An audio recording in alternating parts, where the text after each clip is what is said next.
Hello guys, welcome back to the channel. So यार, आज हम फॉर लूप डिस्कस करने वाले हैं और फॉर लूप बहुत इंपॉर्टेंट कॉन्सेप्ट है बिकॉज जब आप एक्चुअली बड़े प्रोजेक्ट्स पे काम करते हो और बड़े डेटा सेट पे काम करते हो, सो लूप वहाँ पे पिक्चर में आता ही आता है। ठीक है, आपको आइट्रेट करना पड़ता है ओवर द एलिमेंट्स, सो आपको वहाँ पे लूप यूज़ करना पड़ता है। अब आप कोई सा भी लूप यूज़ कर सकते हो, बट मोस्टली मुझे 6 साल से ज़्यादा एक्सपीरियंस हो गया आईटी में और मोस्टली हम लोग फॉर लूप यूज़ करते हैं यार। सो फॉर लूप को अच्छे से समझना बहुत ज़रूरी है। दूसरी चीज़, ये इंपॉर्टेंट बच्चों के लिए है जो एक्चुअली अभी ग्रेजुएशन या पोस्ट ग्रेड में है, क्योंकि वहाँ पे मैंने चीज़ देखी है कि इनपुट आउटपुट बेस्ड क्वेश्चंस बनते हैं लूप्स पे। सो उन लोगों के लिए फॉर लूप को इन डेप्थ समझना बहुत ज़रूरी है। सो यार, ये वीडियो एंड तक देखो और I give you an assurance कि इस वीडियो के एंड तक आपको फॉर लूप बहुत अच्छी तरीके से क्लियर हो जाएगा। ठीक है, सो स्टार्ट करते हैं। सो यार, फॉर लूप में तीन चीज़ें होती हैं। पहली होती है इनिशियलाइजेशन। क्या होती है इनिशियलाइजेशन? पढ़ेंगे इसके बारे में, ठीक है, सब कुछ कवर करेंगे। सेकंड चीज़ होती है कंडीशन। क्या होती है? कंडीशन। ओके। और थर्ड होता है कुछ इंक्रीमेंट डिक्रीमेंट करके। ठीक है, सो एक बार फिर से, सबसे पहले होता है इनिशियलाइजेशन, उसके बाद लिखा जाता है कंडीशन, उसके बाद लिखते हैं इंक्रीमेंट या डिक्रीमेंट। ठीक है, इन तीनों चीज़ों का क्या मतलब है हम एग्जाम्पल्स के थ्रू समझने वाले हैं। ठीक है, so let's move to the first example. So बच्चों, ये हमने फर्स्ट एग्जाम्पल लिया है और हम इसमें देखते हैं कि फॉर लूप कैसे काम करता है। ठीक है, सो सबसे पहले क्या लिया है? I is equals to zero. आई एक वेरिएबल है जिसका डेटा टाइप क्या है? इंटीजर। हमने क्या बोला है कि आई को इनिशियलाइज कर दो जीरो से। सो ये कौन सा है? Step 1 which is initialisation. This is step 2 which is condition. This is step number 3 which is increment slash decrement. यहाँ पे इंक्रीमेंट है। आई प्लस प्लस का क्या मतलब होता है? आई प्लस प्लस का मतलब होता है आई इक्वल्स आई प्लस 1। ठीक है, ये मतलब होता है आई प्लस प्लस का। अब समझते हैं कि एक्चुअली काम कैसे करेगा। सो सबसे पहले जब हम इस फॉर लूप पे आएंगे, ये इसको इनिशियलाइज करेगा द वेरी फर्स्ट टाइम। जब हम फॉर लूप के अंदर जाएंगे पहली बार, उससे पहले इनिशियलाइजेशन होता है बच्चों। तो इनिशियलाइजेशन का क्या मतलब है कि अब आई की वैल्यू हो जाएगी 0। ये काम होने के बाद ये फिर कंडीशन पे जाता है। ये कहाँ जाता है? इस कंडीशन पे। ठीक है, और चेक करता है कि जो आई की वैल्यू इनिशियलाइज हुई है विच इज 0, क्या उस आई की वैल्यू 0 के लिए हमारी कंडीशन ट्रू है? विच मीन्स क्या 0 लेस देन 5 है? क्योंकि आई की वैल्यू 0 हुई और कंडीशन क्या? आई लेस देन 5। तो आई की वैल्यू 0, सो लेस देन 5। जी हाँ, कंडीशन ट्रू हो गई। कंडीशन क्या हो गई? ट्रू हो गई। इट मीन्स अब ये फॉर लूप के अंदर चला जाएगा और फॉर लूप को एग्जीक्यूट करना शुरू करेगा। फॉर लूप के एग्जीक्यूशन से क्या मतलब है कि अब ये इस वाली लाइन पे आएगा और प्रिंट करेगा, क्योंकि हमने यहाँ पे प्रिंट स्टेटमेंट लिखी है। इसके नीचे कुछ और लाइन्स होती तो ये उनको एग्जीक्यूट करता। ठीक है, तो फर्स्ट टाइम जब आप फर्स्ट टाइम फॉर लूप के अंदर आए या आपने first time for loop execute करना स्टार्ट किया, तो सबसे पहले दो चीज़ें होती हैं। मैं लिख रहा हूँ यहाँ पे। सबसे पहला इनिशियलाइजेशन होता है और फिर कंडीशन वेरीफाई होती है कि ट्रू है या फॉल्स। ठीक है, अभी हमने दो चीज़ें की हैं। ये कब होता है? जब हम पहली बार फॉर लूप पे आते हैं फर्स्ट टाइम। अब फर्स्ट टाइम हमने प्रिंट स्टेटमेंट लिख दी है और हमारा प्रिंट भी हो गया है। क्या प्रिंट होगा? आई की वैल्यू 0 थी, सो 0 प्रिंट हो जाएगा। ठीक है, उसके बाद जब सेकंड टाइम, अब देखो आई की वैल्यू 0 प्रिंट हुई, ये फॉर लूप के एंड तक गया यहाँ तक, और फिर वापस ये फॉर लूप को एग्जीक्यूट करने की ट्राई करेगा। लूप का मतलब ये होता है कि सेम काम बार बार करना, राइट? सो ये जो system dot out dot print ln statement लिखा हुआ है, ये बार बार रिपीट होगा और कितनी बार रिपीट होगा वही हम देख रहे हैं। सो अब ये अब क्या करेगा? स्टेप 3 एग्जीक्यूट होगा। अब स्टेप 3 चलेगा विच इज इंक्रीमेंट। ये यहाँ पे इंक्रीमेंट है, इट मीन्स दिस। सो आई की वैल्यू 0 थी, अभी आई की वैल्यू को इंक्रीमेंट करेगा और आई की वैल्यू क्या हो जाएगी? 1। क्या हो जाएगी? 1, बिकॉज इसने क्या किया? आई प्लस प्लस। सो आई की वैल्यू हो जाएगी 0 + 1, क्योंकि पहले आई की वैल्यू थी 0। सो आई की वैल्यू अपडेट होकर हो जाएगी 1। अब बच्चों, इसने ये इंक्रीमेंट किया और उसके बाद वापस से कंडीशन चेक करेगा। वापस से इस कंडीशन पे जाएगा और देखेगा कि क्या मेरा 1 लेस देन 5 है। It means true. हाँ, 1 लेस देन 5 है। सो अब ये फॉर लूप के अंदर जाएगा और वापस से system dot out dot print ln execute कर देगा। तो अब हमारा आउटपुट क्या आएगा? 1। तो जब हम फर्स्ट टाइम फॉर लूप पे आते हैं तो ये दो चीजें कंसिडर होती हैं, इनिशियलाइजेशन, कंडीशन। लेकिन उसके बाद फर्स्ट टाइम के बाद क्या क्या चीजें कंसिडर होती हैं? इंक्रीमेंट या डिक्रीमेंट और condition. So first time execution के लिए ये दो चीज़ें चेक करनी पड़ेंगी, उसके बाद हर बार ये चीज़ें चेक करनी पड़ेंगी, क्योंकि इनिशियलाइजेशन हमेशा एक ही बार होता है। बार बार आप इनिशियलाइजेशन नहीं करते हो। किसी चीज़ को आपने एक बार इनिशियलाइज कर दिया, उसके बाद बार बार थोड़ा ही करोगे। तो इनिशियलाइजेशन सिर्फ एक बार होता है, उसके बाद कभी नहीं होता। उसके बाद हमेशा या तो इंक्रीमेंट डिक्रीमेंट होगा और कंडीशन चेक करेंगे। अब 1 के बाद बच्चों ये वापस आई प्लस प्लस पे जाएगा। ठीक है, यहाँ से निकल के जाता है यहाँ पे। ठीक है, यहाँ पे जब आया तो यहाँ से जाएगा ये इसके पास कि आई प्लस प्लस करो। सो आई प्लस प्लस की आई की वैल्यू अभी तक क्या थी? 1, तो अब हो जाएगी 2। आई की वैल्यू क्या हो जाएगी अब? 2। चेक करेगा क्या 2 लेस देन 5 है? हाँ है, तो 2 प्रिंट करा देगा। ऐसे ही 3 कराएगा, 4 कराएगा। जब 4 के बाद आई प्लस प्लस होगा और आई की वैल्यू हो जाएगी क्या? 5। क्या हो जाएगी आई की वैल्यू? 5। तो क्या 5 लेस देन 5 है? नहीं है। सो 5 को प्रिंट नहीं करेगा और फॉर लूप के बाहर जो यहाँ पे लाइन्स होंगी उनको एग्जीक्यूट करना चालू कर देगा। आई होप आपको ये सही तरीके से समझ में आ गया होगा, राइट। अब आगे बढ़ते हैं। अब बच्चों हमने हल्का सा चेंज किया है पहले वाले फॉर लूप में और दूसरे वाले फॉर लूप में। पहले वाले लूप में था आई प्लस प्लस, ध्यान से देखो आई प्लस प्लस, ठीक है, कंडीशन में। अभी हमने कर दिया आई प्लस इज इक्वल्स टू 2, इतना चेंज किया है। मतलब समझने की बात यह है कि हम फॉर लूप में हमेशा आई प्लस प्लस नहीं करते, आई प्लस इज इक्वल्स टू 2 भी कर सकते हैं, ठीक है। इंक्रीमेंट और डिक्रीमेंट किसी भी तरीके से किया जा सकता है। तो इसमें जैसे हमने पहले वाले फॉर लूप एग्जांपल में समझा कैसे होगा, सबसे पहले इनिशियलाइजेशन होगा जो कि सिर्फ एक बार होगा। उसके बाद कंडीशन चेक होगी, उसके बाद ये वाला प्रिंट स्टेटमेंट एग्जीक्यूट होगा। इसको होने के बाद फॉर लूप के एंड में आएगा जो भी लास्ट लाइन होगी, हमारे केस में सिस्टम डॉट आउट है, राइट। उसके बाद जाएगा इस वाले चीज़ पे, इंक्रीमेंट या डिक्रीमेंट पे। वहाँ पे चेक करेगा कि मेरे को उस वेरिएबल की वैल्यू को इंक्रीमेंट कैसे करना है। यहाँ पे क्या है, i plus is equals to 2, which means पहले आई की वैल्यू क्या थी, जीरो थी जब हमने इनिशियलाइज किया। तो अभी क्या होगी, i is equals to i plus two, i is equals to i plus two, i plus is equals to 2 का यही मतलब होता है, ठीक है। सो इससे हमें आई की वैल्यू क्या मिल गई, 0 + 2 विच इज 2। सो सबसे पहले इसने 0 प्रिंट कराया था, अभी ये आई की वैल्यू को 2 कर देगा क्योंकि 0 + 2 इंक्रीमेंट हमने 2 से किया है, राइट। इंक्रीमेंट हमने 2 से किया है। सो अब 2 को 5 से चेक करेगा कंपेयर करके कि क्या 2 लेस देन 5 है, इट मीन्स ट्रू। सो 2 भी प्रिंट करा देगा। 2 के बाद फिर 4 होगा, right. I plus is equals to 2 है, सो आई की वैल्यू क्या थी पहले, 2, राइट। 2 हो गई थी यहाँ पे, देखो यहाँ पे। सो हो जाएगी 4। तो 4 क्या 5 से छोटा है, अब वापस कंडीशन चेक करेगा, 4 लेस देन 5 है, हाँ है, सो 4 प्रिंट करा देगा। अब आई की वैल्यू 4 हो गई है, सो आई प्लस इज इक्वल्स टू 2 क्या बनेगा, 6 बनेगा। क्या बनेगा, 6 बनेगा। अब फिर चेक करेगा क्या 6 लेस देन 5 है, नहीं है, कंडीशन फॉल्स हो गई, तो फॉर लूप के बाहर आ जाएगा, तो ये प्रिंट होगा। अब फॉर लूप का अगला एग्जांपल लेते हैं कि और क्या वैराइटीज हो सकती है लूप के अंदर। अब देखो बच्चों, सबसे पहले हमने क्या लिया था, आई प्लस प्लस, फिर हमने क्या लिया, आई प्लस इज इक्वल्स टू 2। अभी हम क्या ले रहे हैं, आई इंटू इज इक्वल्स टू 2, ये देखो, ठीक है। कहने का क्या मतलब है कि यहाँ पे इंक्रीमेंट कैसे होगा, यहाँ पे सबसे पहले आई की वैल्यू 0 है, 0 लेस देन 5 है, तो 0 प्रिंट करा देगा। उसके बाद इस वाले पे जाएगा, यहाँ पे जाएगा, राइट। यहाँ से निकल के यहाँ पे जाएगा, फॉर लूप के एंड से निकल के सीधा यहाँ पे पहुँचता है, अब करेगा आई इंटू इज इक्वल्स टू 2। सो आई की वैल्यू क्या हो गई, अब आई इंटू इज इक्वल्स टू 2 किया अगर, तो आई की वैल्यू क्या हो गई, i is equals to i into 2। I की वैल्यू क्या थी, 0 थी, तो आई की वैल्यू हो गई 0 इंटू 2 विच इज 0। सो आई की वैल्यू तो अभी भी 0 है, फिर वापस फॉर लूप के अंदर जाएगा because 0 is less than 5, condition true हो गई, तो प्रिंट करा देगा वापस से 0 को। फिर इधर आएगा, राइट, फिर करेगा आई इज इक्वल्स टू 0 इंटू 2, फिर से 0। तो देखो हर बार 0 0 0 0 प्रिंट होते जा रहे हैं, राइट। इसको बोलते हैं, इस तरीके के सिनेरियो को बोलते हैं इनफाइनाइट लूप। क्या बोलते हैं, इनफाइनाइट लूप। इसका क्या मतलब हुआ कि आपका ये लूप हमेशा चलता जाएगा, ये कभी खत्म नहीं होगा, क्योंकि आपकी कंडीशन कभी फॉल्स हो ही नहीं रही है। क्यों नहीं फॉल्स हो रही, क्योंकि आपका आई हमेशा 0 पे ही अटक गया है, उसकी वैल्यू कुछ और इंक्रीमेंट या डिक्रीमेंट हो ही नहीं रही है, कुछ चेंज ही नहीं हो रहा है की वैल्यू में, वो वही है जो इनिशियलाइज किया था। सो आई लेस देन 5 कभी हो ही नहीं पाएगा, वो हमेशा 0 रहेगी, ठीक है। तो हमेशा ये भी ध्यान रखना होता है कि आप जो है आई की वैल्यू को किस तरीके से इंक्रीमेंट और डिक्रीमेंट कर रहे हो, वो भी हमेशा चेक करना होता है। ऐसा नहीं है आपका फॉर लूप हमेशा चले ही जा रहा है, right. So always take care of this. So let's say अब मैं क्या करूंगा, इस आई की वैल्यू 0 को मैं कर दूंगा 1, मैं इनिशियलाइज कर दूंगा इसको 1 से।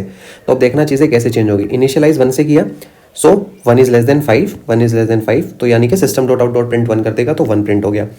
उसके बाद यहाँ पे जाएगा, so i is equals to हो जाएगा i into 2 which means i is equals to 1 into 2। तो अब आई की वैल्यू क्या हो जाएगी बच्चों, 2 इज लेस देन 5, यस 2।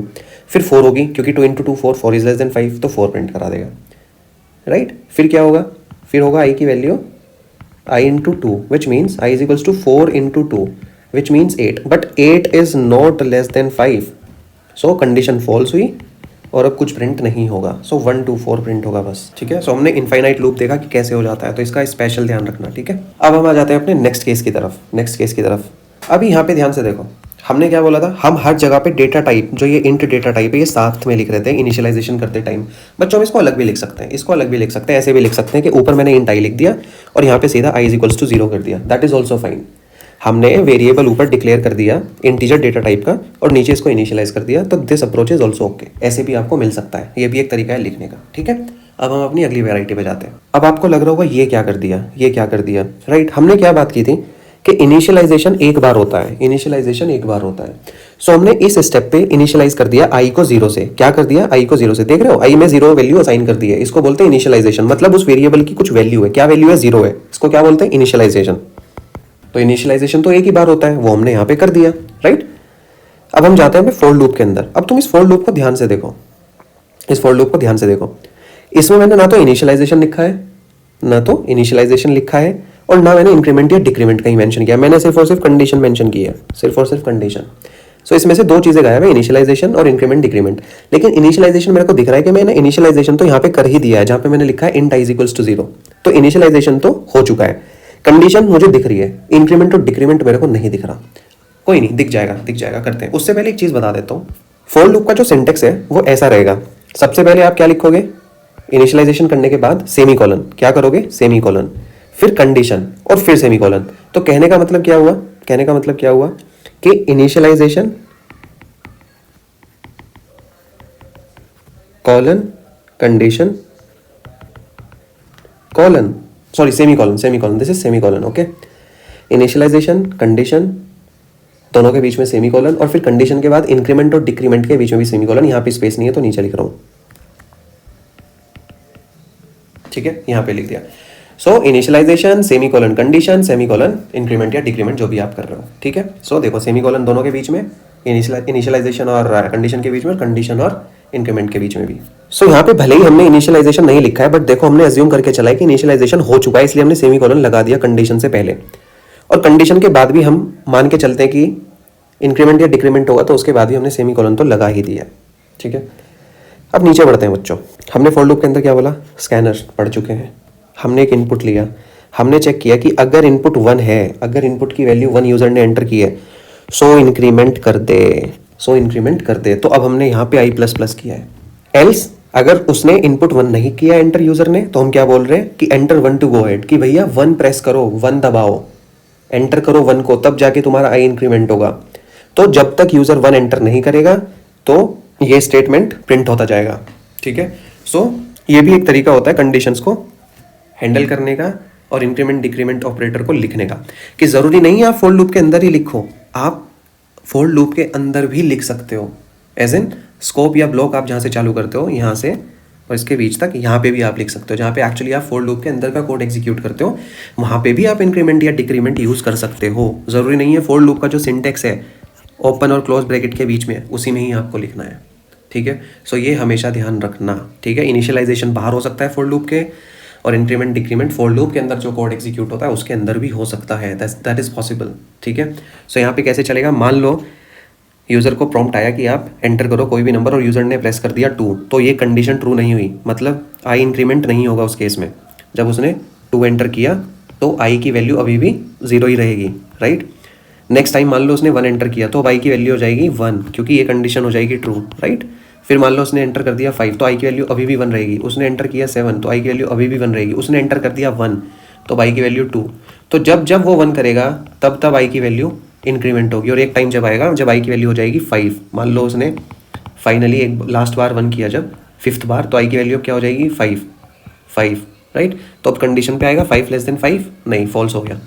तो यहाँ पे आके फॉर लूप के बाहर आके अपना जो भी काम है, यहाँ पे जो भी लिखा होगा फॉर लूप के बाहर, इसके बाहर, राइट, उसको एग्जीक्यूट करना शुरू कर देगा। So this is another way, okay. अभी हम नेक्स्ट फॉर लूप पे बढ़ते हैं। नेक्स्ट वेराइटी क्या हो सकती है। अभी तक हम हर जगह इंक्रीमेंट ऑपरेटर पढ़ते हुए आ रहे थे कि इंक्रीमेंट। यहाँ पे हमने सिर्फ एक चेंज किया है कि डिक्रीमेंट ऑपरेटर यूज़ किया है। आई माइनस इज इक्वल्स टू 1 को हम आई माइनस माइनस भी लिख देते हैं, और इसका मतलब होता है i is equals to i minus 1। So इस बार हमने बड़ी वैल्यू से आई को चालू किया है, which is 5 greater than 0 condition है, मतलब 5 को हम हर बार घटाते जाएंगे। इनिशियलाइज हमने आई को 5 से किया है, इनिशियलाइज 5 से किया है, हर बार घटाते जाएंगे 1 से, डिक्रीमेंट बाय 1, और कंडीशन हमारी है कि जब तक आई 0 से बड़ा है। तो सबसे पहले 5 इनिशियलाइज किया, कंडीशन चेक की, 5 इज ग्रेटर देन 0, प्रिंट करा दिया। उसके बाद जब यहाँ पे लास्ट में गए प्रिंट कराने के बाद, फॉर लूप के अंदर जो लास्ट वाली लाइन है उसके बाद यहाँ पे आएंगे आई माइनस इज इक्वल्स टू 1 पे, आई की वैल्यू घटाएंगे बाय 1, तो 5 हो जाएगा 4। चेक करेंगे क्या 4 ग्रेटर देन 0 है, हाँ 4 इज़ ग्रेटर देन 0, तो 4 प्रिंट हो जाएगा। ऐसे ही 3 प्रिंट हो जाएगा, 2 हो जाएगा, 1 हो जाएगा। लेकिन फिर 1 जब प्रिंट हुआ तो वापस यहाँ पे आया, 1 माइनस 1 किया तो क्या हो गया, 0 हो गया। But 0 is not greater than 0, 0 is equals to 0, not greater. तो कंडीशन हो जाएगी इस पॉइंट पे फॉल्स। तो अब कुछ नहीं प्रिंट होगा, फॉर लूप के बाहर आ जाएगा, यहाँ पे आ जाएगा, जो भी लिखा होगा वो कोड एग्जीक्यूट होगा। अब आ जाते हैं अपने बच्चों लास्ट वेराइटी पे। लास्ट वेराइटी क्या हो सकती है। सो यहाँ पे ध्यान से देखो, हमने बात की थी इनिशियलाइजेशन की, बट हमने ये नहीं कहा कि एक ही वेरिएबल इनिशियलाइज कर सकते हैं या एक से ज़्यादा नहीं कर सकते, राइट। मल्टीपल वेरिएबल्स को भी इनिशियलाइज कर सकते हैं, हमने आई को भी इनिशियलाइज किया, जे को भी किया। लेकिन जब आप इनिशियलाइज कर रहे हो तो कोमा लगा के करोगे, कोमा से सेपरेट करोगे इनिशियलाइजेशन को। तो आई इज इक्वल्स टू 0 किया जब मैंने, तो कोमा लगा के जे इज इक्वल्स टू 1 लिखा। सेमी कॉलन नहीं लगाना है, इनके बीच में सेमी कॉलन नहीं लगाना, ध्यान रखना, ऐसे गलत हो जाएगा। सेमी कॉलन सिर्फ और सिर्फ इनिशियलाइजेशन, कंडीशन, इनिशियलाइजेशन और कंडीशन के बीच में लगता है, और कंडीशन इंक्रीमेंट डिक्रीमेंट के बीच में लगता है। मैंने आई और डी से इंक्रीमेंट डिक्रीमेंट डिनोट किया है। तो इनिशियलाइजेशन और कंडीशन के बीच में, और कंडीशन और इंक्रीमेंट डिक्रीमेंट यहाँ पे लगता है सिर्फ सेमी कॉलन, तो इनके बीच में सेमी कॉलन नहीं लगेगा। ठीक है, this is the right way comma separate करके। सो इसको हम कोमा से सेपरेट करेंगे। So i is equals to 0 comma j is equals to 1, मतलब हमने कहा आई को इनिशियलाइज कर दो 0 से, कोमा जे को इनिशियलाइज कर दो 1 से। उसके बाद देखो सेमी कॉलन लगाया बिकॉज हमारा इनिशियलाइजेशन हो गया। ठीक है, हमने दो वेरिएबल्स को, कंडीशन पे है।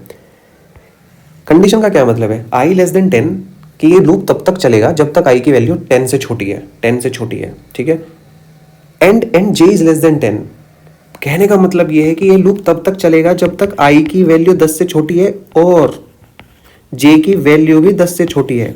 ऐसा नहीं होना चाहिए कि आई की वैल्यू 4 है और जे की वैल्यू 15, 16 है या कुछ भी है मोर देन 10 तो ये चल जाएगा, नहीं चलेगा।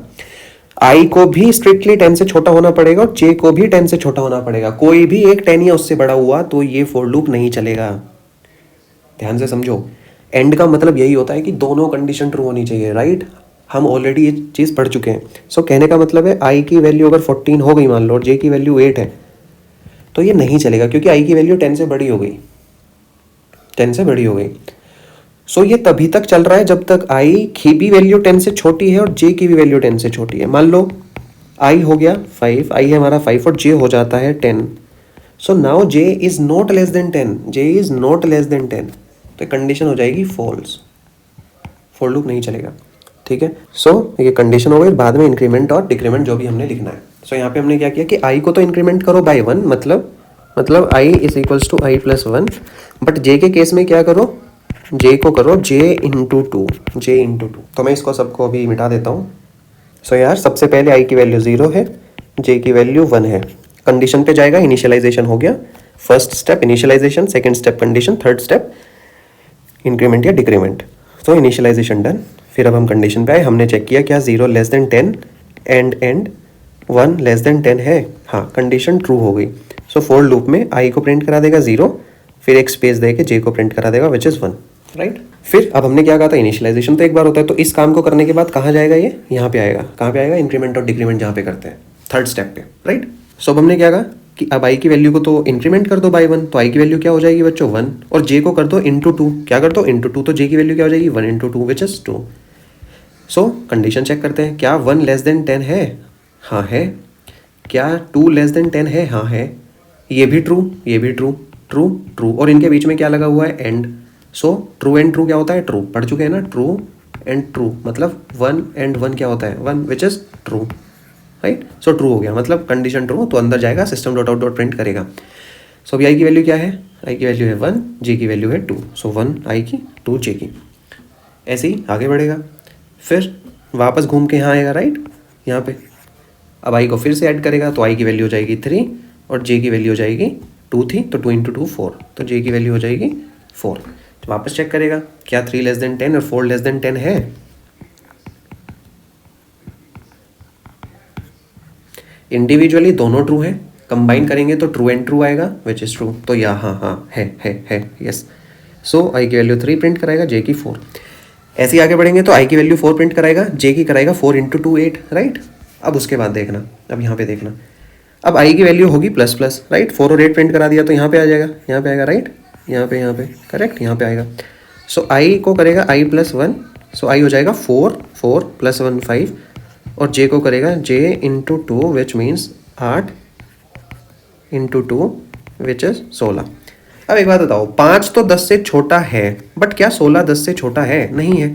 सो एक तो ट्रू हो गई, बीच में एंड है, दूसरी फॉल्स हो गई, और ट्रू एंड फॉल्स का मतलब होता है फॉल्स, ठीक है। तो एंड के केस में एक भी फॉल्स हुई तो फॉल्स है, तो अब ये इसके अंदर नहीं जाएगा, अब ये कुछ नहीं प्रिंट कराएगा, बस इसने इतना प्रिंट कराया। अब फॉर लूप के नीचे, फॉर लूप के बाहर जो भी कोड लिखा होगा उसको एग्जीक्यूट कर देगा, ठीक है।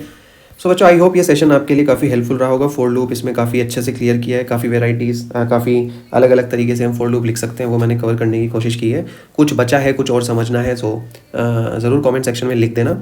एक बार क्विकली रिवाइज कर लेते हैं। सबसे पहले फोर लूप में इनिशियलाइजेशन होता है। क्या होता है इनिशियलाइजेशन, ठीक है, याद रखना। उसके बाद सेमी कॉलन करने के बाद सेमी कॉलन लगाएंगे, फिर कंडीशन देंगे, फिर सेमी कॉलन लगाएंगे, फिर इंक्रीमेंट या डिक्रीमेंट, राइट। इनिशियलाइजेशन जरूरी नहीं है हम फोर लूप के अंदर ही करें। इस वाले एग्जांपल में हमने देखा इनिशियलाइजेशन हमने फोर लूप से पहले कर दिया था। कंडीशंस भी जरूरी नहीं है हम फोर लूप के जो ब्रैकेट्स होते हैं इनके बीच में ही लिखे। हो सकता है हम फोर लूप के अंदर का जो कोड होता है उसमें लिखते, जैसे हमने यहाँ पे किया था, ठीक है। बहुत कॉमन प्रैक्टिस है ये, ऐसा होता है, हमेशा ध्यान रखना है। सेमी कॉलन लगाने हैं, सेमी कॉलन लगाने हैं इनिशियलाइजेशन कंडीशन के बीच में, भले ही इनिशियलाइजेशन ऊपर लिखा हो सेमी कॉलन आएगा। ऐसे ही कंडीशन की और इंक्रीमेंट या डिक्रीमेंट के बीच में भी सेमी कॉलन आएगा, भले ही इंक्रीमेंट डिक्रीमेंट कहीं पे भी लिखा हो। तीसरी चीज, जरूरी नहीं है हमेशा इंक्रीमेंट ही और डिक्रीमेंट भी हो सकता है, वो हमने इस एग्जाम्पल से देखा और सीखा। फाइनली हमने देखा कि ज़रूरी नहीं है इनिशियलाइजेशन सिर्फ एक ही वेरिएबल का हो, मल्टीपल वेरिएबल्स का भी इनिशियलाइजेशन हो सकता है। उन पे कंडीशन लग सकती है और कंडीशंस के बीच में, इंडिविजुअल कंडीशंस के बीच में एंड और इस टाइप की चीज़ें आएंगी। सेमी कॉलन हमेशा इनिशियलाइजेशन कंडीशन के बीच में आएगा और कंडीशन और इंक्रीमेंट डिक्रीमेंट के बीच में आएगा। सो इनिशियलाइजेशन को कोमा से सेपरेट करेंगे, सिमिलरली इंक्रीमेंट डिक्रीमेंट को कोमा से सेपरेट किया है, कोमा से सेपरेट किया है, राइट। देखो इनिशियलाइजेशन को भी कोमा से सेपरेट किया है, इंक्रीमेंट डिक्रीमेंट को भी कोमा से सेपरेट किया है, right. You can see it. और कंडीशंस के बीच में, बिकॉज वी नो एंड या और तरीके से चलती है कंडीशंस, तो कंडीशन के बीच में जो है वो लगा हुआ है एंड, ठीक है। इनके बीच में कोमा, इनके भी बीच में कोमा। सो ऐसे भी फोर लूप का सिंटेक्स ये भी हो सकता है, फोर लूप ऐसे भी लिखते हैं। सो यार आई होप आपको मजा आया होगा, डेफिनेटली आपको इसमें वीडियो में सीखने को मिला होगा। फोर लूप के सारे कंफ्यूजन अब दूर हो गए होंगे। फोर लूप बहुत हेल्प करता है एक बड़े डेटा सेट पे आइटरेट करने में, ठीक है। बहुत ज़्यादा यूज़ होता है, बहुत ही ज़्यादा यूज़ होता है। जो बच्चे बीटेक, एमटेक या बीसीए वगैरह कर रहे हैं, उनके अगर कॉलेज एग्जाम्स में ये आता है कि फोर लूप दिया है, इनपुट आउटपुट बताओ, है ना, तो उनके लिए काफ़ी हेल्पफुल रहेगा ये वीडियो। सो यार किसी को कोई भी डाउट्स है कमेंट सेक्शन में लिखो, मैं ज़रूर रिप्लाई करूँगा। ऑल्सो अगर आपको कंटेंट अच्छा लग रहा है, वीडियोस पसंद आ रहे हैं, तो प्लीज़ यार चैनल को सब्सक्राइब करो, वीडियो को लाइक करो और अपने दोस्तों के साथ ज़रूर शेयर करो। बेल आइकन को जरूर प्रेस कर दो, सो दैट जब भी मैं कोई वीडियो अपलोड करूँ तो आपके पास तुरंत नोटिफिकेशन आए और आप तुरंत कुछ ना कुछ सीखो। अब हम मिलेंगे नेक्स्ट ट्यूटोरियल में, नेक्स्ट वीडियो में। Till then bye bye, take care, all the very best.